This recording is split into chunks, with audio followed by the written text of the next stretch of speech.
Hey guys, welcome to another vlog, and today we are going to test the Pulsar N250 or the F250. I don't know which one I'll get right, but I just wanted to say that I have fair enough experiences with Pulsars. I have the Pulsar 135, I have the RS200 now. I've ridden the Dominar 250, which is my cousin, so I know what Bajaj is up to. I've ridden almost every single one of their motorcycles, including the Dominar 400 even. I've ridden the KTMs as well, so I have a fair bit of knowledge about how these different engines feel. In fact, in this parking lot, there are three different tastes. There is a commuter, there is a sport tourer, there is a touring machine there, and each of these engines feel very different from each other. So I am very eager to find out what the F250 or the N250 feel like to ride. First things first, the price of the N250, 1,70,000 on road Mumbai. And I have the entire price list and I will show it to you at the end of the video.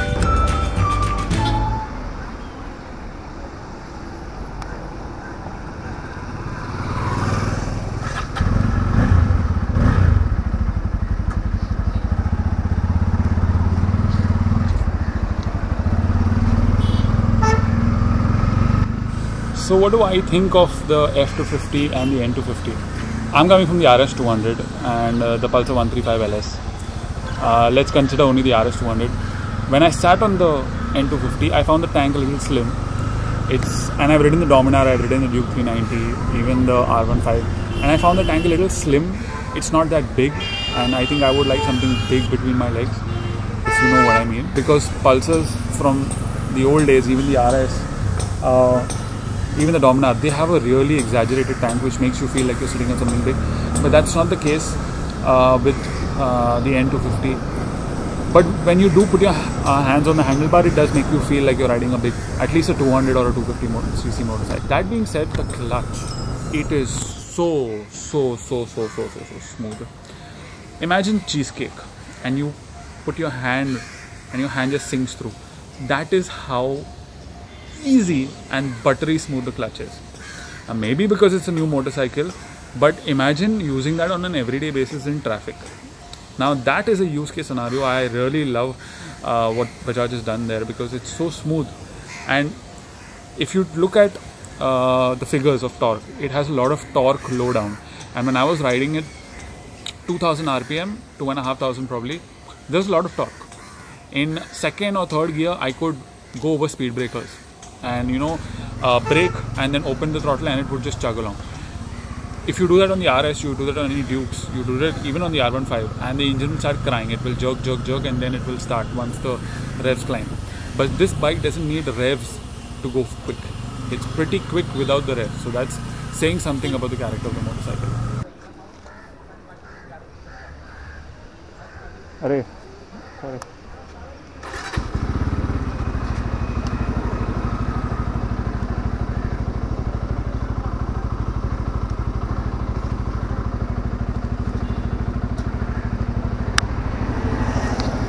So I have some of these questions and I think I'll answer some of these questions on the go.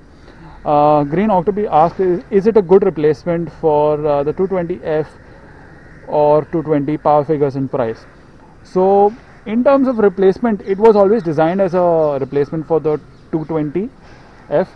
So it's making 3 bhp more power, 3 Newton meters more torque.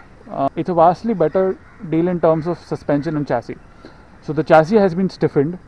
It gets a monoshock at the back, the N250 and the F250. They get a projector headlamp. So those are all very up-to-date features. The instrument cluster is different on the N250 as well. All in all, what they've done. Also, a very interesting part about the engine. So normally with the oil-cooled motors, you would have a splash system where it would splash oil on systems that need to be cooled. But now with the N250 and the F250, oil injector which throws oil towards certain parts that need to be cooled. So that's a pretty ingenious system to add on an oil-cooled motorcycle. So I've got two questions asking me about to compare the NS and the RS to the F and the N250. Simple way to answer it, the NS and the RS are top-end machines. They can really go in the mid and the top. They're really strong and they thrive there, and also they have 6 gears. Whereas the N and the F, they are 5 gears and they are more of low to mid range.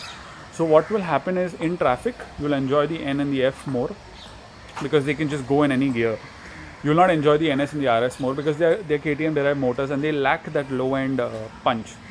I think if I had enough space and I would be jumping the front wheel a lot. So it comes down to what kind of a machine do you want in your garage.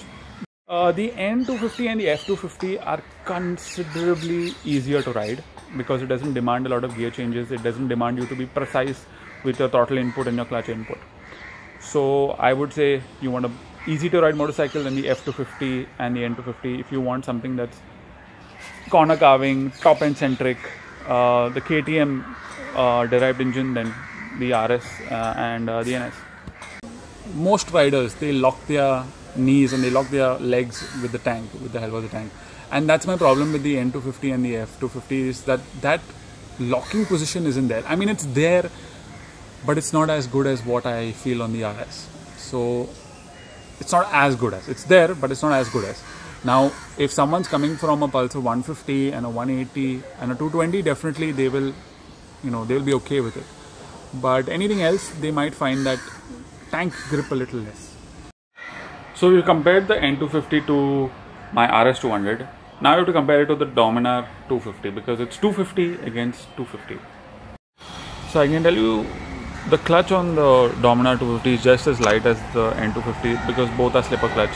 But look at the tank. The tank on the Dominar is so much bigger. It feels muscular. Of course, it's not a metal tank like you have on the N250 and the F250, but it's very muscular. It feels good. The handlebar is well spread. It's flat. Mirror quality is good. So it's a vastly better deal, but then it's also more expensive. Now in the price list that I will show you in some time, the Dominar 250 costs 1,95,000 on road Mumbai versus 1,70,000 for the N250, and the F250 is about 3,000 more. So you can see the price difference. Another thing I wanted to mention is that the Dominar's engine is also very similar to the N250 and the F250, as in it makes low and mid-range power very accessible, and it's also very jumpy, but you have more power on tap with the Dominar. You have 27 bhp on tap, much more torque. I think 27 Newton meters of torque. So it's more power, more torque, and the engine is just as smooth. I think these new age Bajajes, starting with the Dominar and now the F250 and the N250, are very smooth. Engine refinement is really high. Despite the Dominar being a KTM engine, it's way smoother, which is saying something about where Bajaj is heading with refinement. Because even with the N250, they've nailed refinement. You can compete with any Japanese motorcycle with the refinement that they've got. So who is the Pulsar for? I don't think it's for anyone who already owns a 200cc motorcycle. I don't think it's for anyone who owns even a Bullet or any of these more laid-back motorcycles.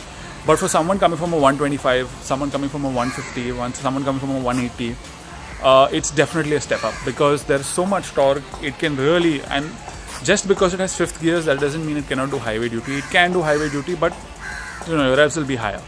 But yes, for anyone who's coming from a proper commuter segment motorcycle, this will be a good upgrade.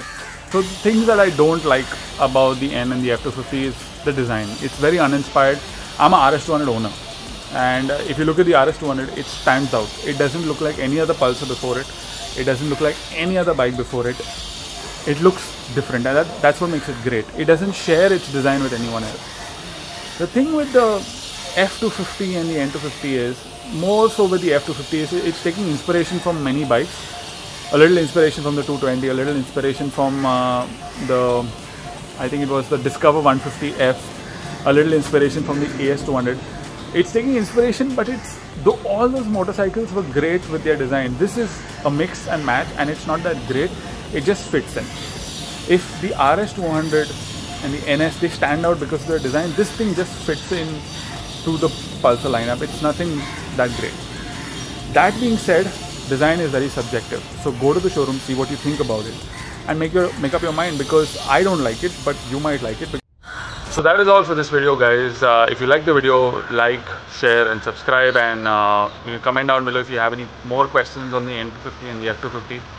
For now, this is it. It's been a fairly long video. So as usual, like, share, subscribe. If you don't like the video, you can press the dislike button. Everyone has a choice and you have one too. I'll see you in the next one. Goodbye.